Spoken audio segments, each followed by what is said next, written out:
Bienvenue à tous pour cette nouvelle semaine organisée par Morning. Après la semaine de l'impact, la semaine de l'IA, la semaine de l'aventure, la semaine de demain, toute l'équipe est ravie de vous convier à cette semaine de l'optimisme.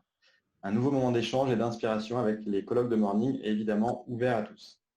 Morning, pour ceux qui ne connaissent pas, c'est une joyeuse bande de 130 personnes qui créent des espaces de travail et tout ce qui va avec, pour faire en sorte que les gens passent une bonne journée au boulot. Et moi, Clément, je suis le fondateur de cette belle aventure.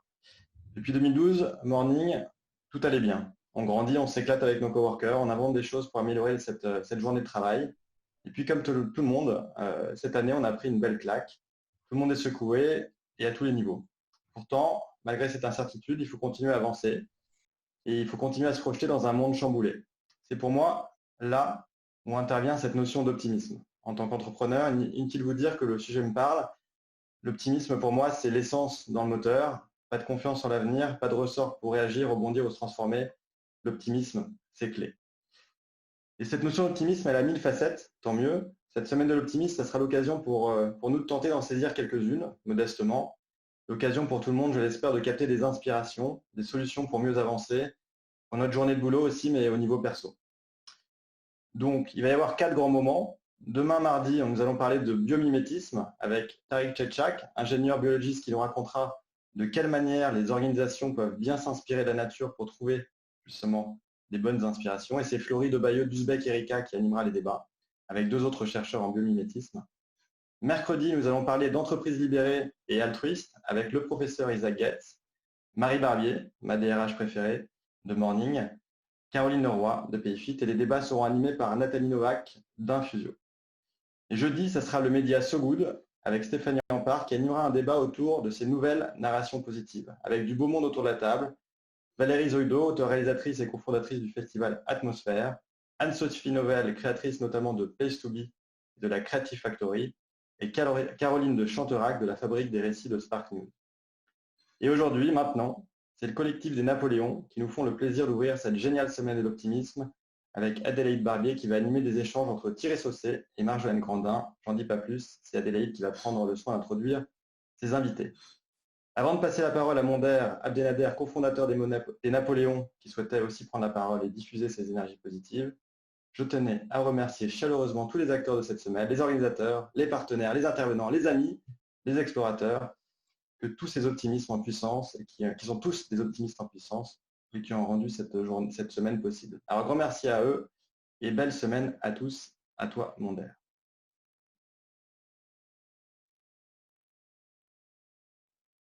Monder, on ne t'entend pas. Monder, on t'entend. J'ai coupé mon micro. C'est bon. Merci Clément. Je disais que Adélaïde, je te passais la parole très vite. On est ravis d'ouvrir cette semaine. L'ouvrir d'autant plus avec 3 Napoléons. Au-delà d'Adélaïde, Marjolaine et Thierry, on a eu la chance de les accueillir et de les entendre et de les écouter. Avec un peu de compagnonnage pour l'un, je parle de Thierry, qui sait que je l'aime beaucoup et je l'embrasse, même si il est loin. Marjolaine, j'aurai l'occasion de te faire la bise aussi, je sais.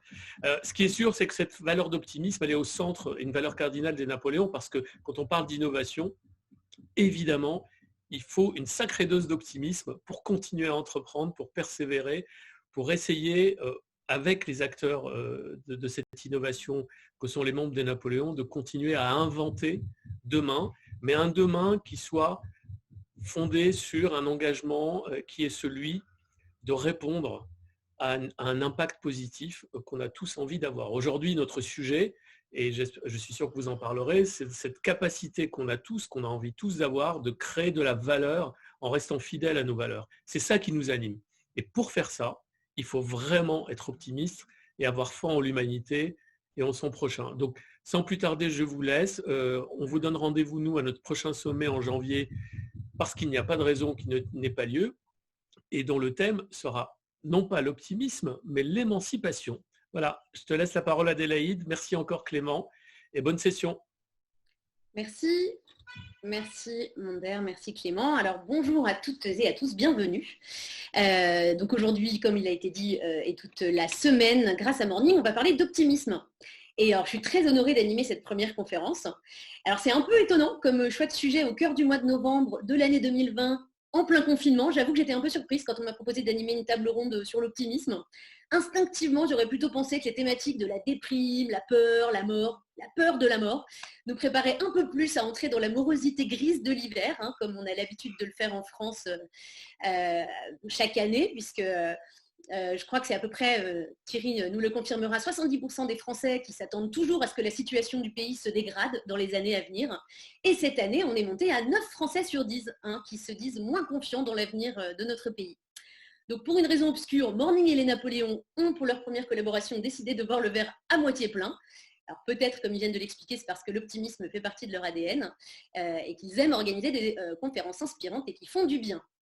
Alors, essayons de ne pas être trop français sur ce coup et prenons les choses du bon côté pour une fois. Et pour nous y aider, on a donc deux invités marqués au sceau de la positive attitude. Alors d'une part, Thierry Saucé, c'est le pape de l'optimisme, j'espère que je peux vous qualifier comme ça. L'optimisme, il le théorise, il connaît toutes les citations, toutes les statistiques sur le sujet et on lui doit la création du printemps de l'optimisme qui nous redonne espoir tous les ans à partir du mois de mars depuis l'année 2013. Alors, ce n'est pas son premier métier, puisqu'avant, s'il était besoin de le rappeler, Thierry Saucé a régné plus de 30 ans sur la communication publique et institutionnelle française. Et il est avec nous depuis le Lavandou, où il va peut-être nous partager aussi son soleil barois, en plus de son optimisme. Et alors, d'autre part, je vous présente Marjolaine Grondin, jeune et brillante entrepreneur, cofondatrice et CEO de Jam, le chatbot leader en France qui fait dialoguer quotidiennement des jeunes de 15 à 25 ans sur les sujets de société et d'actualité. Alors Marjolaine, c'est de Sciences Po à HEC en passant par Berkeley en Californie, de CEO de sa propre entreprise à 25 ans au classement Forbes des 30 under 30. Marjolaine, c'est pas qu'elle pratique l'optimisme, c'est qu'elle l'incarne en fait. C'est plus qu'un état d'esprit pour elle, c'est une véritable façon d'être. Et elle va partager aujourd'hui, elle aussi, de ses secrets sur le sujet. Alors, juste avant qu'on entre dans le vif du sujet, je dois vous dire quelques points techniques. La conférence est en ligne sur Zoom, mais ça, je pense que vous vous en étiez rendu compte. Deuxièmement, il y a un onglet en bas de votre écran où il y a écrit Q&A, c'est pour que vous puissiez poser des questions en direct. Je les consulte, donc n'hésitez pas à le faire et je serai ravie de poser vos questions à nos deux intervenants pour vous et le chat aussi pour continuer à nous faire des coucous. Alors, pour démarrer, juste avant de vous interroger vraiment sur le fond, mais première question, comment ça va, vous, en ce moment? Marjolaine. C'est une jolie première question. Moi, ça va très bien. Alors, je ne suis pas dans le Lavandou, mais je suis à côté. Je suis près d'Avignon, dans une maison avec 6 amis. Et on prend le temps, on travaille, on s'entraide, il fait beau. Donc, j'ai de la chance. L'optimisme aussi, je pense, c'est reconnaître sa chance quand il faut. Et aujourd'hui, je sais que j'ai un confinement. Le premier était parisien, très sage. Et aujourd'hui, j'ai la chance de pouvoir partir un peu au vert. Et je me rends compte de cette chance. Et c'est un bon moment pour moi. Donc, je suis reconnaissante. Donc, pas dans le même mood que les Français au mois de novembre. Et vous, Thierry? Alors, il va falloir enlever le micro, enfin, rallumer le micro. On ne vous entend pas, Thierry, il faut allumer le micro. Je pense qu'il avait été enlevé. Peut-être que Adèle, tu peux le remettre, c'était à la main. Non, je ne peux pas le remettre, Anissa, peut-être. C'est Anissa qui avait coupé les micros. Il peut remettre le micro. Alors, le temps que... En bas à gauche. Voilà, c'est bon. Problème réglé. Écoutez, moi, ça va admirablement parce que j'ai eu le Covid. Et vous voyez, même ce pessimisme-là n'a pas réussi à m'atteindre parce que je suis asymptomatique. Donc, il faut croire que dans la vie, ceux qui mobilisent des énergies positives, ils arrivent même, vous voyez, comme ça, à terrasser cette espèce de drôle de choses. Bon, très bien. Alors justement, c'est ce dont on va parler. Et alors, on va évidemment arriver sur les questions de conseils que vous pourrez nous donner, mais ça plus vers la fin. Mais d'abord, je pense que c'est important pour démarrer notre sujet qu'on définisse qu'est-ce que c'est que l'optimisme finalement. Parce que c'est quoi? C'est une chance, un choix, un état d'esprit. C'est Alain, le philosophe, qui disait que le pessimisme est d'humeur et l'optimisme est de volonté. Thierry, je me tourne vers vous en premier sur ce sujet. Qu'est-ce que c'est l'optimisme? Écoutez, je crois que c'est une lucidité, d'abord, avant tout. Je mets de côté les optimistes béats. ceux qui pensent que tout va toujours aller bien dans la vie, parce qu'on ne gagne jamais tout le temps et on ne perd jamais tout le temps.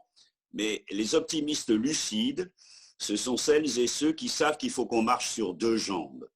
Oui, on peut avoir des moments de faiblesse, des états d'âme, on peut traverser des épreuves, mais on refuse d'être le lapin pris dans les phares, obsédé uniquement par ce qui est moche, par ce qui est triste, par ce qui est effrayant, par ce qui va être difficile. Et on veut marcher aussi sur l'autre jambe, c'est-à-dire on veut savoir que la vie est belle à proportion qu'elle est féroce. C'est-à-dire qu'on ne sait ce que c'est que le succès quand on a aussi connu des échecs, on ne sait ce que c'est que le bonheur que quand on a aussi traversé des épreuves, mais quelque part, par notre seule volonté, voilà, nous sommes capables de traverser ces épreuves, de contourner les obstacles. Et donc, l'optimisme, c'est une forme de lucidité qui consiste à penser que nous avons toujours quelque chose à faire, que quand nous avons un obstacle, nous le contournons et que quelque part, c'est bon pour nous, c'est bon pour notre santé et c'est bon pour les autres, c'est-à-dire pour cette capacité d'entraînement, de positive attitude que nous pouvons aussi créer autour de nous, être des exemples. Donc c'est pour soi et pour les autres. Marjolaine, est-ce que c'est aussi ce que vous ressentez, vous, en plus en tant qu'entrepreneur, ou comme nous le disait Thierry, l'optimisme, c'est aussi l'action. Oui, de volonté, j'aime bien aussi cette expression. Je partage complètement et pour moi, l'optimisme, il y a deux choses qui sont fondamentales et que je retrouve chez les gens qui sont optimistes ou lucides, comme dit Thierry. Finalement, c'est en fait cette capacité à la fois à... C'est faire confiance, en fait, et faire confiance à soi et aux choses. Et pour moi, c'est ça. C'est ce moment où on est dans une sorte de confiance, où on se dit, à la fois, moi, j'ai de la volonté, je suis proactive, j'ai un contrôle sur les choses. Et donc, l'optimisme, le futur n'existe pas. Le futur, c'est quelque chose qu'on va créer. Il n'existe pas aujourd'hui, donc ça ne sert à rien de dire ça va mal se passer, ça va bien se passer. Ça dépend de ce qu'on fait dans le présent. Donc, la première chose, c'est de dire, moi, j'ai un impact sur le futur et en plus, faire confiance aussi en les choses, au fait qu'il y a cette espèce de main invisible, on peut l'appeler univers, on peut l'appeler la vie, on peut l'appeler ce qu'on veut, mais en fait, c'est cette idée de toute façon, les choses vont bien se passer. Et je pense que quand on a cette confiance en soi et en les choses, on arrive à être optimiste, c'est-à-dire de toute façon, le futur n'existe pas, il va se construire. Donc, en fait, l'optimisme, c'est un choix, mais c'est aussi la foi, d'une certaine manière. C'est un peu ce que... Exactement, en soi et en les choses. Et le pessimisme, ce serait l'inverse. C'est dire, je n'ai pas d'impact, je ne pourrai pas influencer les choses dans le bon sens. Et en plus, quoi qu'il se passe, ça va mal se passer. D'accord. Thierry, est-ce que c'est tant que ça un choix, l'optimisme? Parce que...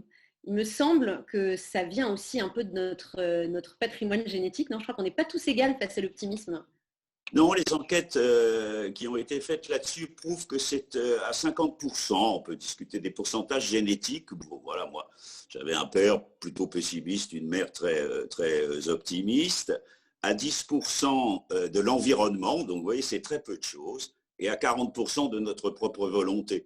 Donc, ce qu'il faut retenir, c'est que dans tous les cas de figure, nous avons tous une marge de manœuvre pour positiver. Vous voyez, la différence fondamentale entre les optimistes et les pessimistes, c'est qu'ils n'ont pas le même rapport à l'espace et au temps.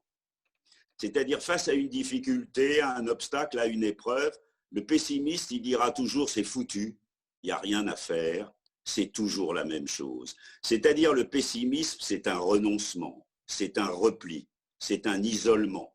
Alors que l'optimiste, il dira, si ça ne va pas aujourd'hui, ça ira mieux demain. Et s'il y a un truc qui ne va pas dans ce dossier, ben, il faut le remettre à plat.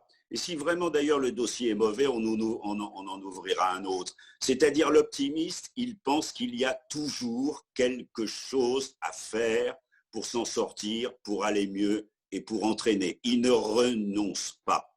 Il peut bifurquer, il peut attendre un peu, mais quelque part, il dira toujours, je suis là sur cette terre, voilà, pour faire quelque chose. Je suis là pour utiliser mes propres capacités. Je suis là pour ne pas toujours douter de moi. Et je le fais à la fois pour moi, pour ceux qui sont autour de moi, pour ceux que j'aime, pour mes équipes, pour mes collaborateurs, pour les autres, pour les Français. ça dépend à quel étage on est évidemment de l'action publique. Et alors justement, vous étiez en train de parler des Français. C'est un petit peu étonnant quand même qu'on soit je crois qu'on est le pays le plus pessimiste parmi les 40 qui sont testés par les instituts de sondage. Oui, mais j'ai beaucoup réfléchi à cette question. C'est un biais des enquêtes et des sondages. C'est pas possible que 80% des Français se déclarent plutôt heureux dans leur vie personnelle et que les mêmes 80 ou 90% constituent collectivement le peuple le plus pessimiste du monde. Et là, vous avez une clé psychologique qui est assez claire. Jules Renard disait quelque chose du genre, c'est pas le tout d'aller bien, vaut mieux que les autres aillent mal. C'est-à-dire les Français qui sont des enfants gâtés, qui sont jamais contents, qui en veulent toujours plus, qui sont tout le temps en train de ronchonner. Ils en rajoutent. Moi, j'avais fait une enquête il y a quelques années. On disait aux Français, à l'échantillon de 1000 Français, mais pourquoi vous êtes si pessimiste? Alors, ils disaient, 1, le chômage. Je veux bien croire que ça assombrit le moral collectif. 2, ils disaient le manque de vision des politiques. On veut savoir où on va. Je peux comprendre aussi. Et troisièmement, ils reconnaissaient, oui, mais nous, on en rajoute tout le temps. On en veut toujours plus. On n'est jamais content. Et donc, évidemment, si moi, le grand Français, je m'en sors dans ce monde de merde, si je vois bien tout ce qui est moche, tout ce qui ne va pas, tout ce qui nous tombe dessus de partout, et si je m'en sors, c'est que je suis vraiment un type formidable. Mais c'est quand même ce pessimisme collectif, il assombrit le moral collectif. Et donc, nous avons tous, et ça, c'est le job des optimistes, nous avons tous à essayer de convaincre le plus de gens possible que si ce pays fait de nos bonheurs individuels une force collective, alors oui, ce pays ira mieux.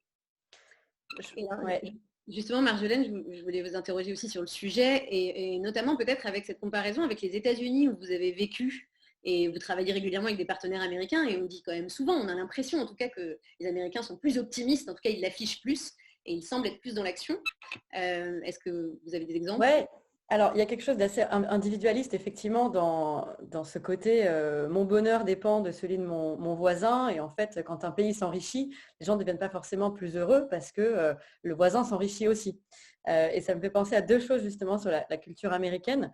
Je lisais un bouquin sur le fait qu'on est tous des êtres à rationalité limitée et qui disait que pour savoir si quelqu'un était content de son salaire ou pas, en fait, ce n'est pas en fonction de ses collègues ou de son augmentation. Alors c'est très américain, mais c'est en fonction du salaire de son beau-frère qui lui raconte au barbecue du dimanche. Et donc, s'il gagne mieux que la personne à qui il peut se comparer, donc le mec de sa sœur, s'il gagne plus, là, il est content. Mais ça ne va pas du tout dépendre de gens avec qui il pourrait se comparer. C'est vraiment dans sa vie perso. Mais ça me rappelle aussi... tu disais Adélaïde en introduction, j'avais passé un peu de temps à Berkeley. Et alors là, bon, c'est des cours, même des cours d'économie, de sociologie, c'est le show. Et je me souviens d'un prof à 8h du matin qui ouvre l'amphi en disant qui veut apprendre le secret du bonheur? Alors, oui. Non, qui veut apprendre le secret? Il crie dans le micro jusqu'à ce que tout le monde, au bout de la 3e fois, c'était vraiment le Bonjour Paris version américaine. Et il nous montre une vidéo YouTube pour comprendre un peu pourquoi on est heureux, pourquoi on est content. Et cette vidéo, en fait, c'était dans un supermarché, un mec qui s'apprête à passer à la caisse. Il a un caddie plein. Et en fait, quelqu'un passe devant lui. Et en fait, cette personne est un complice. C'est une vidéo piège. Passe devant lui, arrive à la caisse avec juste un article. Et donc, le mec qui est pris au piège, qui ne sait pas qu'il est filmé, dit « Ah, bah allez-y, vous n'avez qu'un seul article dans votre caddie. » Il le laisse passer devant. Et quand il passe à la caisse, la caissière dit au mec qui est complice, qui n'avait qu'un seul article, oh, « Vous êtes le millionième customer, le millionième client. Vous venez de gagner un chèque d'1 million de dollars. » Et là, il y a des nanas qui débarquent en maillot de bain avec un énorme chèque, les photos et tout. Et le pauvre piégé derrière dit « Non, non, non, non, c'était moi, le client millionième, je l'ai laissé passer, mais à la base, c'était moi, c'est pas lui, je vous jure, je vous jure. » Et donc, il se met dans tous ces états. Et en fait, on lui dit « Bah non, c'est un scam, en fait, c'est une vidéo piégée. » Et ce que nous dit le prof, c'est « Regardez, le premier état, il n'a pas gagné 1 million de dollars. Il arrive, il passe à la caisse, il n'a pas du tout en tête 1 million de dollars. Il est assez neutre. Après, il croit qu'il a perdu 1 million de dollars, enfin qu'il aurait dû gagner 1 million de dollars. Et donc là, il est ultra vénère, ultra déçu. Il a l'impression d'être passé à côté de l'occasion de sa vie. Et 3e état, on lui dit non, mais vous inquiétez pas, c'était une blague, il y a une caméra cachée. Et donc là, il est content parce qu'il n'a pas gagné $1 million. Donc en fait, il passe par 3 états différents, alors que premier cas, il n'a pas gagné $1 million. Deuxième cas, il n'a pas gagné $1 million. Troisième cas, il n'a toujours pas gagné $1 million. Et pourtant, son état varie. Et je trouve que cette vidéo, moi, je l'ai vue il y a 10 ans. Et sur le coup, je me disais, bon, c'est sympa la vidéo YouTube en cours, mais on est quand même là pour faire des choses un peu plus sérieuses. Et en fait, ça m'a vachement marqué. Et moi, quand je vois ça, je me dis, il faut vraiment que notre bonheur ne dépende pas de conditions extérieures sur lesquelles on n'a pas de contrôle. Parce que là, le pauvre, il ne sait pas gérer ses émotions, quoi. Et dans les 3 cas, il ne lui est rien arrivé de différent. Et pourtant, il passe par un roller coaster émotionnel. Et donc voilà, il y a vraiment ce côté comparaison. Et je pense, comme disait Thierry, si on arrive à faire du bonheur individuel, un bonheur collectif, et même quand ça ne nous touche pas nous, en fait, de voir des gens heureux autour de nous, que ça rayonne, que ça rejaillisse, on a tous à y gagner. Et je pense qu'il y a une vraie différence entre les optimistes et les pessimistes, qui est que les optimistes, ils se réjouissent du bonheur des autres parce qu'ils ont cette confiance que si ils aident A et B va aider C et C va les aider eux, il y a ce truc de, en fait, la main invisible, elle est dans un cercle positif. Et donc, quand un ami a une promotion, quand quelqu'un rencontre l'amour de sa vie, ça crée une force qui est positive pour tout le monde, alors que les pessimistes, ils vont essayer de rabaisser, ils vont se réjouir des mauvaises nouvelles, etc. Et en fait, même en étant un peu individualiste ou pas égoïste, mais en cherchant son propre bonheur, c'est important de se réjouir du bonheur des autres. Thierry, vous voulez rebondir? Non, je voulais simplement dire, par ce que vient de dire Marjolaine, que nous devons nous aimer nous-mêmes, nous devons nous respecter. Nous devons savoir que si nous n'utilisons pas toutes les capacités qui sont les nôtres, non seulement nous n'irons pas bien, mais surtout nous ne créerons pas de la joie, du bonheur, de la capacité d'entraînement autour de nous. C'est-à-dire l'optimisme, il se respecte et du coup, il bouge pour les autres. Et dans les grandes valeurs de l'optimisme, on en parlera sans doute tout à l'heure, il y a la transcendance, oui. Il y a la spiritualité. Alors, elle peut évidemment être religieuse, mais elle peut être aussi évidemment parfaitement laïque. Et donc, accrocher son char à une étoile, faire quelque chose qui vous dépasse, savoir que vous irez mieux si vous l'êtes aussi pour les autres, c'est le lot des optimistes. Tous les gens qui mènent des actions collectives, qui s'engagent, qui pratiquent la bienveillance, par définition, ce ne sont pas des pessimistes repliés. Ce sont des optimistes. Ils savent que leur propre équilibre et leur propre bonheur passent aussi par celui des autres. Alors, moi, je voulais rebondir aussi sur un truc que Marjolaine a dit quand elle a décrit cette situation du professeur américain qui dit « Do you want to know the secret to happiness ?» Est-ce qu'on n'a pas aussi un peu cette impression aujourd'hui qu'il y a une sorte d'injonction au bonheur? En fait, les livres de psychologie positive, qui est une théorie développée dans les années 90, mais qui maintenant a été sans doute beaucoup dévoyée, pullulent. Et est-ce qu'on ne se trouve pas parfois dans cette situation un peu paradoxale où justement cette injonction au bonheur peut venir créer de l'anxiété, voire des burn-out? Faut-il aller bien à tout craint? Non, je ne crois pas. Je disais tout à l'heure que l'optimiste lucide, il peut avoir des états d'âme. D'ailleurs, profitons-en pour dire que quand ça va bien, ça ne mange pas de pain. Quand ça va bien, vous pouvez tranquillement avoir des états d'âme, des regrets, vous poser des tas de questions ou même poser votre sac un peu de côté, puisque de toute façon, ça file et ça avance. C'est quand ça ne va pas qu'il faut mobiliser le maximum d'énergie positive et utiliser son ressort.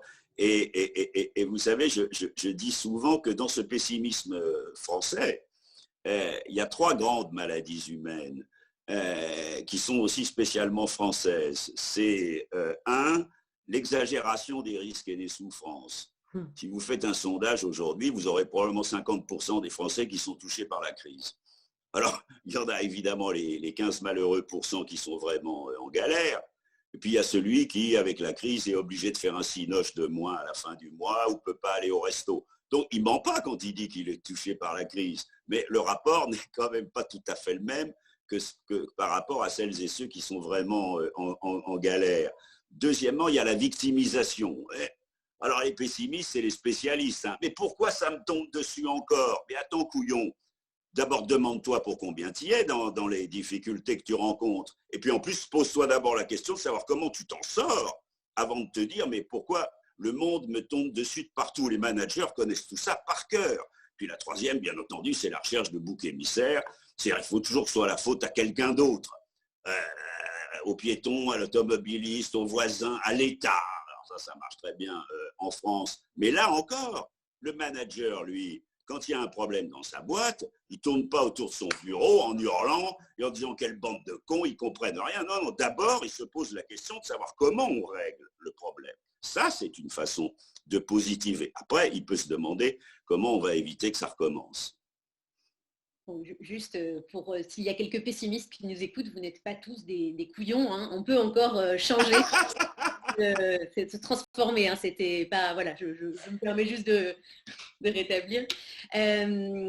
Mais alors, tout à l'heure, vous nous avez dit que la vie est belle à mesure qu'elle est féroce. Je crois. Attention qu'elle est féroce. C'est dans Le plus beau matin du monde, le film de Corneau, quand Jean-Pierre Mariel joue c'est pas de la lyre d'ailleurs, je ne sais jamais comment ça s'appelle, mais bon.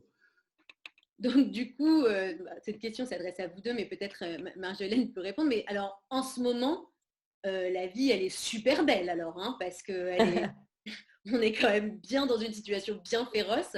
Est-ce que le confinement a créé quelque chose, notamment dans la première partie de la crise, il y a très très vite des voix qui se sont élevées pour dire qu'il fallait tout de suite qu'on construise un monde d'après. Donc est-ce que c'est des gens très optimistes qui appliquent très fort cette phrase de plus la vie est féroce, plus elle est belle, ou est-ce que c'est vraiment des exemples à suivre? Parce que peut-être que la fin du monde pour l'avènement d'un monde nouveau, c'est peut-être pas non plus si... Ouais.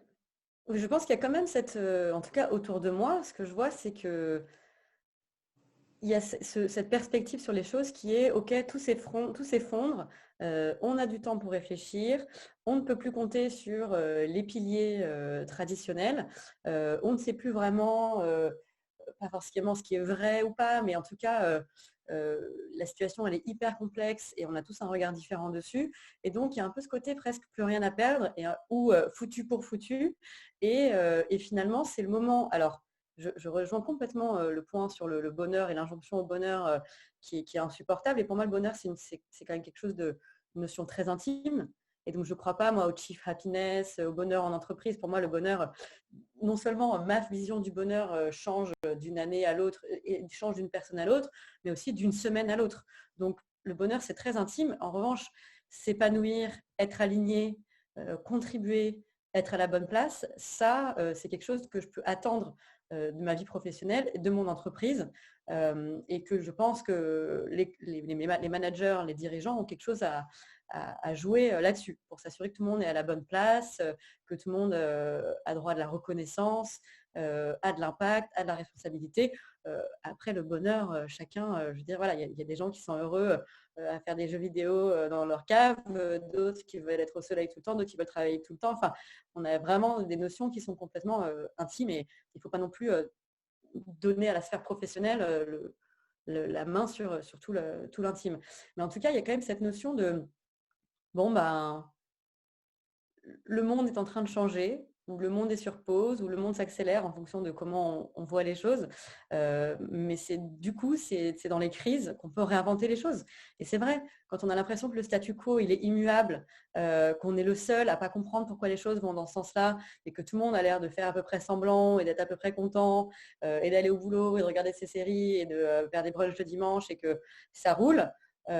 Bon, pourquoi arriver et faire le trouble fête, pourquoi arriver et taper du poing, alors que dans un moment qui est explicitement le bordel, je pense que les voix individuelles, collectives sont plus entendues, peuvent s'élever et apporter aussi des solutions radicalement nouvelles. Parce qu'on ne peut plus être traité de fou. Parce que je pense que s'il y a un an, on nous avait dit bah oui, les événements, maintenant, on les fera sur Zoom, bien sûr, il n'y a pas de problème. Et puis, on sera en pyjama quand on ira travailler le matin. Et puis, en fait, on pourra être payé pour ne pas travailler parce qu'on sera en chômage partiel. Enfin, on n'y croirait pas. Si on nous avait dit ça, on n'y aurait jamais cru. On aura des masques et en fait, on se sera habitué. Et, et donc, aujourd'hui, je pense que quand tous nos repères ils se chamboulent comme ça, c'est aussi le moment pour innover.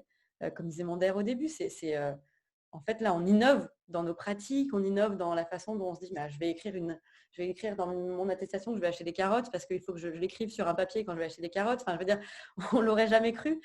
Et en fait, aujourd'hui, les choses changent tellement vite que toute proposition est audible. Oui, par rapport à ce que dit Marjolaine, d'abord, je crois aussi que le bonheur, c'est une question beaucoup plus individuelle.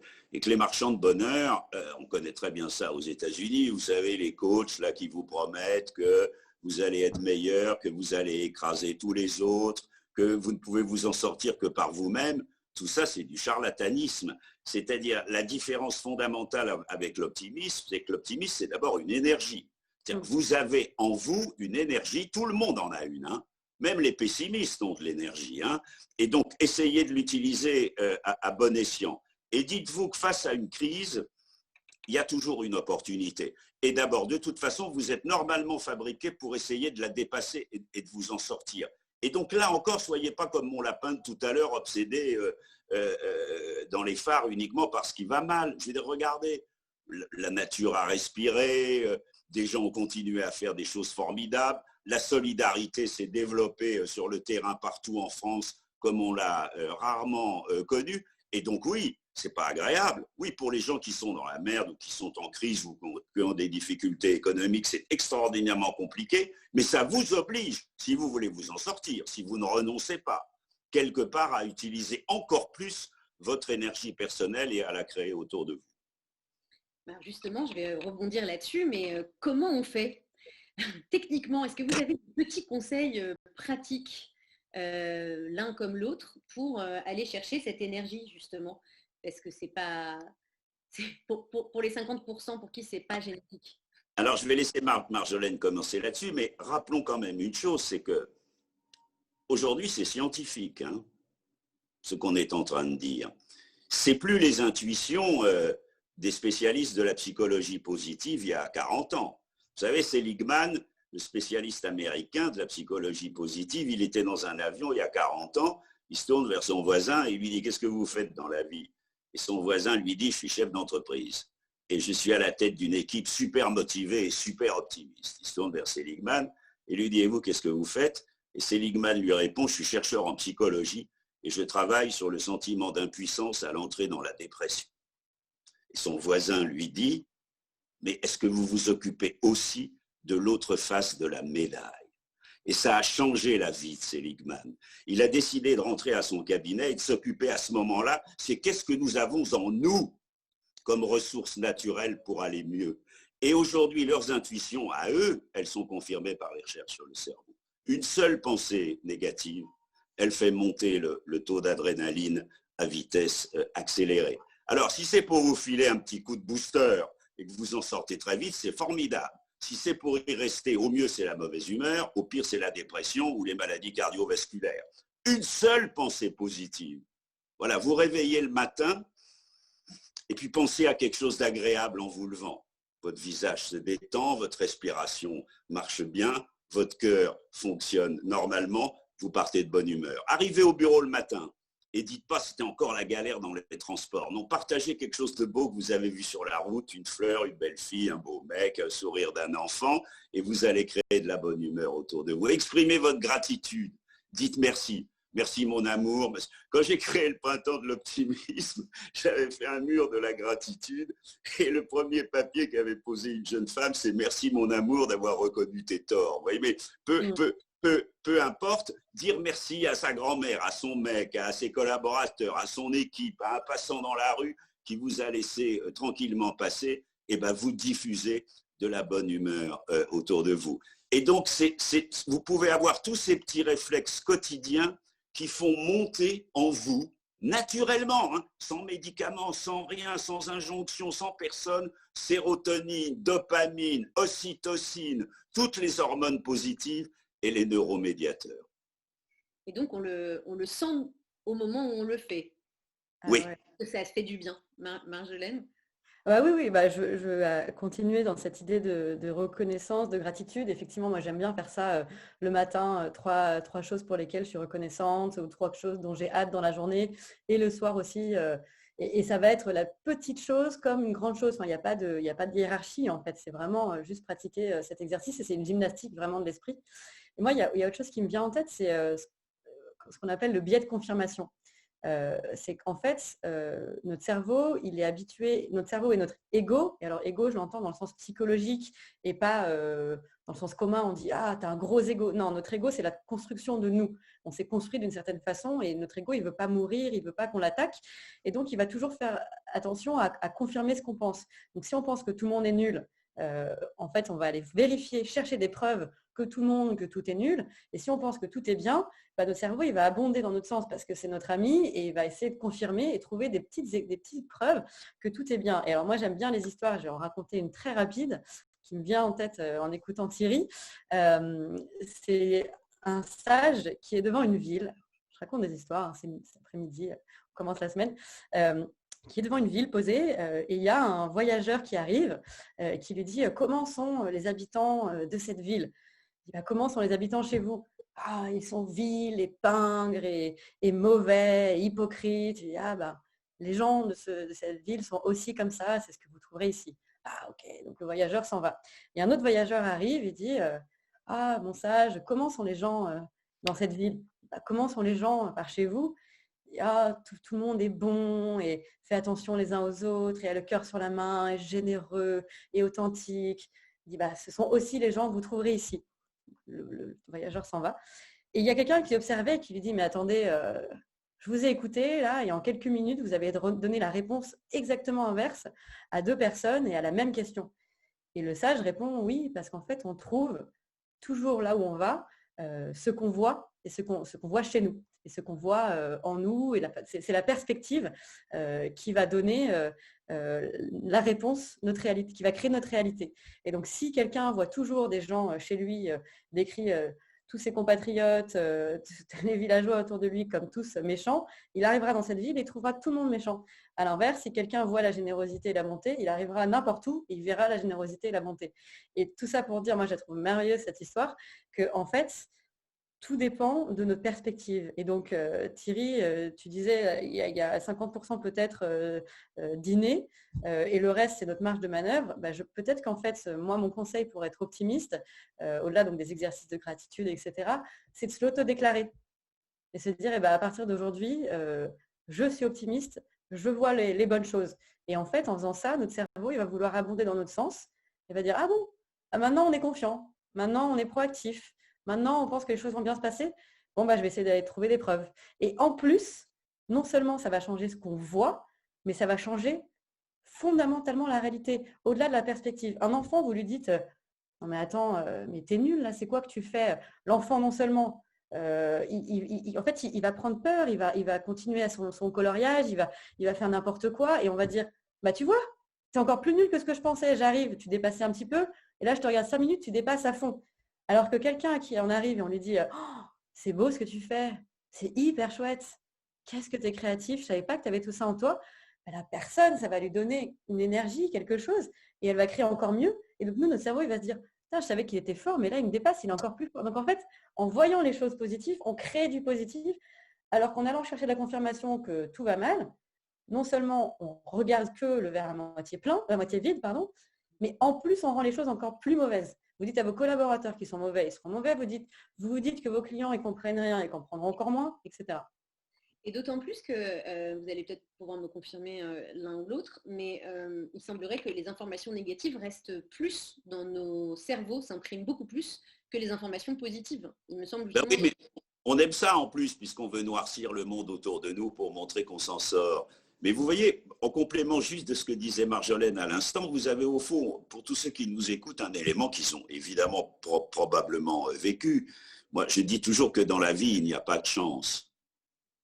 C'est pas vrai. Si, peut-être gagner une fois au loto ou le million de dollars du type de tout à l'heure, non, il n'y a que des rendez-vous. Et quand je disais on ne gagne jamais tout le temps et on ne perd jamais tout le temps, les optimistes, voilà, ils savent ça.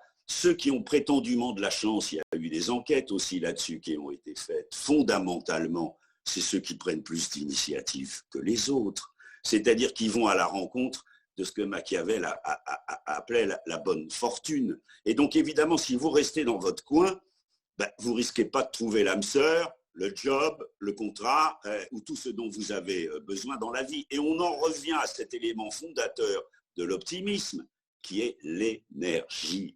Voilà, bougez-vous. Essayez toujours d'entreprendre, d'avancer. Un entrepreneur, ce n'est pas forcément quelqu'un à l'origine qui est totalement optimiste. Mais quelque part, quand il se lance, il comprend bien à un moment donné que si en plus il est pessimiste et s'il pense que tout est toujours foutu, il n'a absolument jamais aucune chance de réussir ou de traverser les épreuves.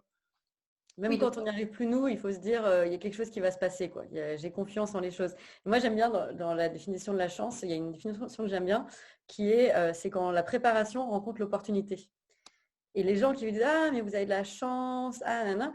Bah oui, il y a des opportunités, mais sans préparation, l'opportunité, elle vous passe sous le nez. Donc, de toute façon, il faut quelque chose de votre côté. Et après, il y a des gens, voilà, des opportunités qui se présentent, mais si on n'est pas préparé, on ne peut pas la saisir, on ne peut même pas la voir. Alors, oui, d'ailleurs, et j'ai compris assez souvent dans mon métier que le secret de ce point de vue-là, c'était toujours d'être frais dans la conception et implacable dans l'exécution. C'est-à-dire, ce qui est compliqué pour un entrepreneur, c'est qu'il faut à la fois quelque part être un peu un artiste quand on crée, parce qu'il faut créer librement, sans contrainte, avant de faire des choix. Et quand on exécute, alors le diable est dans le détail, il faut être absolument implacable. Et si vous y réfléchissez un instant, vous conviendrez qu'à chaque fois qu'on s'est planté dans la vie, c'est quand on a été tordu dans la conception et qu'on a été trop frais dans la réalisation. Et donc, de ce point de vue-là, il ne faut pas se gourer. Et je voudrais revenir sur l'énergie et l'opportunité juste pour s'adresser à ceux qui nous écoutent et nous regardent. N'hésitez pas à poser des questions dans le petit espace du Q&A pour que je puisse les poser puisqu'il nous reste une petite quinzaine de minutes déjà. Mais je veux bien qu'on continue à parler de ce sujet justement des entrepreneurs puisque, comme vous l'avez dit, ils ne sont pas particulièrement optimistes, mais en revanche, ils sont dans le mouvement, dans l'action. Et je voulais peut-être faire un lien avec ce que vous avez dit plus tôt sur la transcendance. Finalement, est-ce que ce n'est pas parce que l'entrepreneur se concentre sur sa mission, si elle est claire, que finalement les obstacles sont moins problématiques pour lui sur le chemin? Qu'en penses-tu, Marjolaine? Oui, je pense que les obstacles ils sont moins problématiques, mais surtout, on sait que ces obstacles, ils sont là pour une bonne raison et que c'est en passant cet obstacle, on va se rapprocher de sa mission, comme tu dis. Et moi, je m'éclate autant quand ça va bien que quand ça va mal. Parce que quand ça va mal, j'ai l'impression de progresser. Ça me donne une niaque, j'ai l'impression d'aller dans le bon sens, j'ai l'impression de vraiment comme un petit mineur avec sa pioche. Quand j'arrive devant un mur, bah, je tape et je me dis qu'est-ce qu'il va y avoir derrière, quoi. Et en fait, j'adore cette sensation. Et parfois, c'est difficile, mais il y a toujours une partie de moi qui me dit quand j'aurais dépassé ça, j'aurais appris énormément et j'aurais avancé. Et donc, Thierry, tout à l'heure, parlait de faire la liste des choses pour lesquelles on est reconnaissant, donc des choses positives. Moi, on m'a appris aussi à être reconnaissant des challenges. En fait, de dire je suis hyper contente qu'en ce moment, je dois préparer ce meeting hyper difficile avec mes investisseurs parce que ça va me faire apprendre ça va me faire progresser là-dessus, ça va m'apprendre la résilience, ça va me faire aller creuser des choses sur ma boîte, ça va m'apprendre à avoir des conversations difficiles. C'est Tim Ferriss qui dit la qualité de notre vie est mesurée à notre capacité à avoir des conversations difficiles. Et le jour où j'ai lu ça, je me suis dit plutôt que de faire l'autruche, quand j'ai une conversation difficile dans ma vie pro, dans ma vie perso, j'y vais parce qu'en fait, ça va améliorer. C'est une des conditions pour avoir la vie qu'on mérite et dont on rêve. C'est vraiment de se dire, je ne vais pas faire l'autruche, je vais aller chercher les difficultés. Et donc, parfois, je me fais ça. Je me dis, OK, 3 challenges pour lesquels je suis reconnaissante en ce moment. Et une d'entre elles, c'est, OK, c'est le Covid. C'est le Covid, je suis à distance, je ne vois pas mes salariés, etc. Bon, moi qui voulais travailler sur le remote, le travail à distance, la flexibilité, la confiance, la responsabilité, waouh, j'ai une expérience grandeur nature.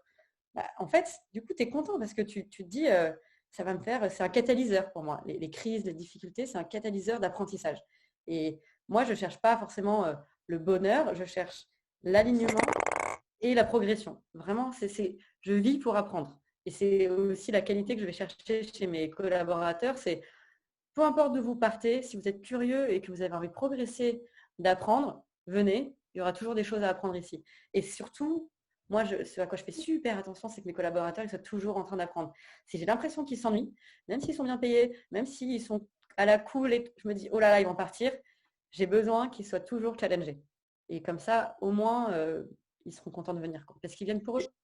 Et puis dans cette gestion des crises et des difficultés, c'est aussi parce que tu l'as fait sans doute, enfin moi je l'ai toujours fait, parce que tu t'es écarté de ces émotions négatives dont je parlais tout à l'heure, c'est-à-dire la victimisation, la recherche de boucs émissaires. C'est-à-dire ça, c'est le début de la fin. C'est-à-dire que quand on traverse des emmerdements, si faute de mobiliser des énergies positives, on se demande d'abord mais pourquoi ça me tombe dessus et c'est la faute à qui? Alors quelque part, la crise ne fait que s'envenimer. Et tous ceux qui ont vraiment traversé des crises, moi j'en ai connu quelques-unes assez sérieuses, ou des difficultés dans une vie professionnelle de 40 ans, c'est pas possible autrement, ça nous rappelle que la vie est belle à proportion qu'elle est féroce. Ça commence par là, ça commence avec cette espèce d'hygiène de vie. Ne te demande pas pourquoi ça te tombe dessus ou c'est la faute à qui, non, demande-toi comment tu vas dépasser cette épreuve et cette crise. C'était justement une des questions qui vient d'arriver dans le chat. Comment on fait pour changer ce point de vue quand on se sent donc trop dépassé, submergé par les événements négatifs successifs? C'est la question qui nous est posée. C'est vrai que parfois, Marjolaine, c'est hyper inspirant, mais parfois on a juste peur. Et on est un peu, comme le disait Thierry tout à l'heure, pris dans les phares de la voiture comme le lapin. Et qu'est-ce qu'on peut à ce moment-là faire? Parce que est-ce qu'on peut s'entourer? Est-ce qu'il y a une solution peut-être plus collective? Parce que c'est hyper dur du coup d'avoir cette obligation juste qui repose sur nous. Ouais, je pense que déjà, ce que disait Thierry sur le côté faire la liste des choses pour lesquelles on est reconnaissant, les choses qui vont bien. Moi, j'aime bien, il y a un chiffre qui est 12. En fait, quand vous faites quelque chose et vous forcez votre cerveau à le faire 12 fois, ça paraît long. Mais en fait, au bout d'un moment, si vous le faites 12 fois, vous pouvez le faire 100. Et donc, si vous arrivez à noter 12 choses pour lesquelles vous êtes reconnaissant, 12 choses qui vont bien, 12 personnes qui vous ont aidé, 12 fois où vous avez été créatif, 12 fois dans votre vie où vous en êtes sorti, vous commencez, vous dites, ah oui, en CE2, quand la maîtresse, elle était méchante, j'avais quand même réussi à rentrer avec une... Ah oui, et puis quand j'avais 15 ans, Et en fait, on se dit, tu en fais 12, et à un moment, tu te dis, bon, en fait, ok, j'ai de la ressource. Je sais dépasser des situations difficiles. Et en plus, ces situations, elles m'ont quand même apporté des choses parce qu'en CE2, quand la maîtresse, elle m'avait mis au piquet ou je ne sais pas quoi, en fait, ça m'avait appris que... Et donc, on se rappelle aussi que ces crises, elles ont apporté quelque chose de bénéfique et qu'en plus, ça nous a construit et qu'en plus, on a de la ressource. Donc, moi, je commencerai par vraiment se poser, respirer et se dire, ok, écris 12 choses pour lesquelles... tu es reconnaissant, 12 choses qui vont bien, 12 opportunités, 12 fois où tu as montré de la résilience. Et après, je me dirais, et ce que je disais en introduction, il y a deux choses pour moi qui sont importantes à cultiver, c'est sa responsabilité, c'est se dire en fait, c'est sa foi, ce que tu disais, c'est sa confiance en soi et en les choses. Se dire, ok, moi j'ai une responsabilité énorme et c'est moi qui décide de mon avenir. Donc, et comme je viens de faire cet exercice où je vois que j'ai de la résilience, je vois que je sais réagir, etc., ok, je me le suis prouvé. Et deuxième chose, se dire, en fait, rien n'est grave et tout ça va bien se passer. Et j'ai confiance en quelque chose de supérieur. Et moi, c'est quelque chose que j'applique aujourd'hui à ma vie professionnelle et personnelle. Quand j'ai des difficultés, je me dis, bon, il y a ça qui se passe, mais ça doit être pour une raison. Ça doit être pour m'apprendre des choses. Et de toute façon, j'ai confiance dans le fait que ce qui doit bien se passer, enfin, les choses vont bien se passer. Et cette confiance, cette foi inébranlable, qui n'est pas religieuse nécessairement, qui est juste une foi dans la vie, elle apporte énormément de choses. Moi, je suis en train de lire un bouquin qui s'appelle The Surrender Experiment. Donc, c'est l'expérience de laisser aller, quoi, d'accepter les choses. Et c'est exceptionnel comme livre. Et c'est cet homme qui a décidé un jour de laisser la vie prendre les rênes, en fait. En disant, je pense que la vie, c'est quelque chose de plus grand que moi. Il y a quelque chose de plus grand que moi que ce que je peux faire avec mes petits bras. Et donc, je vais dire oui aux choses et je vais laisser voir où ça me mène. Et sa vie est exceptionnelle. Et voilà. Donc, moi, je dirais... tout en restant très responsable, en fait. On est responsable et on a confiance. Oui, et puis, ajoutez que si vous avez mobilisé votre énergie aussi pour les autres, si vous avez un entourage, alors, si vous avez des gens pour lesquels vous avez fait des choses, des associés, des partenaires, des associations, des structures bénévoles.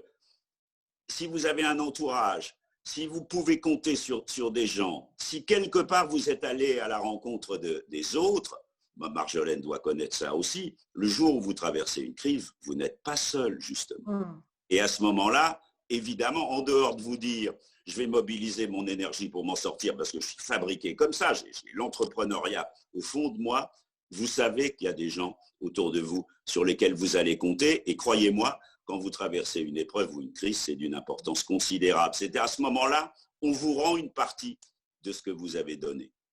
Et il y a d'ailleurs une petite question dans le chat sur les autres, justement, qui peuvent être l'enfer, puisque c'est en tant qu'optimiste indéniable, comment continuer à gérer les pessimistes? Est-ce qu'il faut les éviter? Ou, alors évidemment, essayer de les emmener dans son énergie, oui. Est-ce que parfois, on est quand même obligé de les éviter pour, comme nous demande Sarah, ne pas perdre notre lumière dans leur ombre? Et ça sera la dernière question pour pouvoir vous libérer à 15h. Écoutez, moi je crois que ça dépend beaucoup des circonstances. Il m'est arrivé, comme beaucoup de patrons, à un moment donné, vous savez, vous recevez des gens dans des entretiens d'embauche et il y en a un qui arrive et qui vous dit j'ai été viré, j'ai perdu mon poste, ma femme m'a quitté. À ce moment-là, vous avez un réflexe, je le reconnais, un peu désagréable, qui consiste à dire il faut que je mette le plus rapidement fin à cet entretien parce que celui-là, il va finir par me porter malheur. Mais je pense qu'il faut essayer de dépasser ça. Et je pense que l'une des vertus de l'optimisme, oui, c'est d'être un exemple. Et c'est quelque part de dire, notamment pour des gens qui désespèrent à un moment donné, on peut tous en rencontrer autour de nous, même des gens qu'on ne connaît pas très bien, effectivement, d'essayer de leur demander de prendre un peu de distance et de leur donner quelques-unes de nos recettes d'optimistes. Oui, voilà. On se doit, à mon avis, quelque part quand même, de faire ça le plus possible. Et est-ce qu'on peut leur recommander, c'est une toute dernière question, mais quelques livres à lire pour cultiver l'optimisme des pessimistes, mais aussi surtout l'optimisme de ceux qui nous écoutent et nous regardent et qui nous posent cette question? Quel livre conseilleriez-vous? Moi, je dirais Le pouvoir de l'instant présent de Eckhart Tolle. Voilà, je pense que c'est un des livres qui m'a plus marqué. Celui dont je parlais, de Surrender Experiments. Et peut-être un autre livre que j'aime beaucoup, Les accords Toltec. Voilà. Écoutez, moi je recommande beaucoup les livres de tous mes experts dans le réseau du Printemps de l'Optimisme, qui écrivent des bouquins formidables, Frédéric Lenoir, Charles Pépin, Mathieu Ricard. Et si on veut commencer par des choses un peu plus simples, 50 bonnes raisons de choisir l'optimisme par Thierry Saucé, c'est pas mal non plus. Ça me semble parfait. C'est une bonne conclusion. Juste avant qu'on se sépare, parce que vous avez encore 3 minutes et j'ai quelques annonces à faire, mais je vous laisserai partir, Thierry. Juste, est-ce que vous avez des choses à nous dire sur des actualités, quelque chose que vous voulez partager? Est-ce qu'on a un printemps de l'optimisme en mars 2021 qui est prévu? Écoutez, on ne l'a pas fait cette année avec le Covid, sauf éventuellement quelques opérations sur le net. Et du coup, vous voyez que mon optimisme légendaire va être confirmé. Je me suis dit, tiens, quitte à ne pas l'avoir fait cette année, on va faire un truc gigantesque, encore beaucoup plus important que tous les ans, et on va essayer l'année prochaine de faire le train des énergies positives pour partir de Paris et aller dans une dizaine de villes avec des animations, des conférences sur les quais, dans les gares, tout ça relayé par les médias, les collectivités territoriales. Et donc c'est un projet totalement farfelu, gigantesque, extraordinairement compliqué à mettre en œuvre. Mais là, vous avez une marque de l'optimisme. Voilà. C'est-à-dire quelque part, il y a quelque chose que vous n'avez pas pu faire une fois, et ben essayez de faire 10 fois plus la fois d'après. Merci beaucoup Thierry. Marjolaine? Merci à vous, c'était remarquable.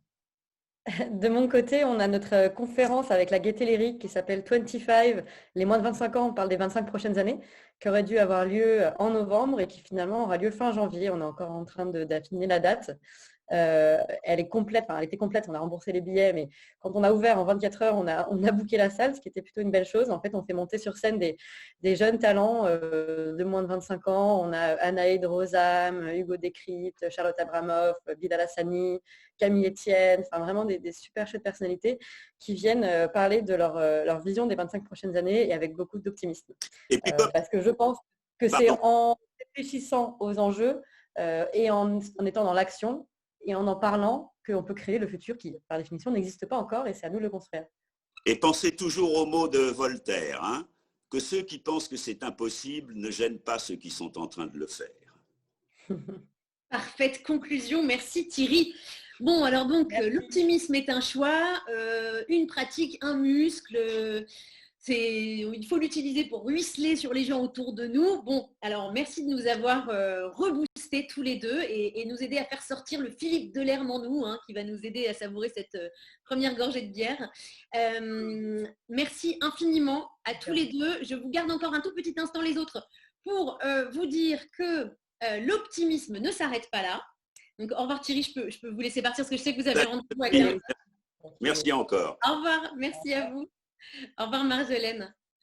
Donc, l'optimisme ne s'arrête pas là puisque rendez-vous demain, même heure, même endroit, pour parler de biomimétisme avec Morning et un talk avec Tariq Chekchak, responsable du biomimétisme chez l'Institut des Futurs Souhaitables et qui sera rejoint par Olivier Massico, un des cofondateurs du Territory Lab, et Eduardo Blanco, chargé de mission biomimétisme et ville régénérative chez Sybios. Mercredi, ça continue avec Isaac Jetz, le conférencier de l'entreprise libérée qui sera entouré de Barbie, RH de chez Morning, désolé, et Caroline Leroy des RH de PFIT pour parler accélération des organisations. Et jeudi, pour finir, c'est l'équipe d'activistes du média engagé et positif So Good qui viendra prouver qu'il est possible de prendre l'actualité du bon côté des choses. Donc, si vous n'avez pas encore pris vos billets, il suffit de vous rendre sur semaine de l'optimisme.morning-coworking.com. Voilà, merci beaucoup d'avoir suivi cette conférence et je vous dis sans doute à bientôt. Au revoir.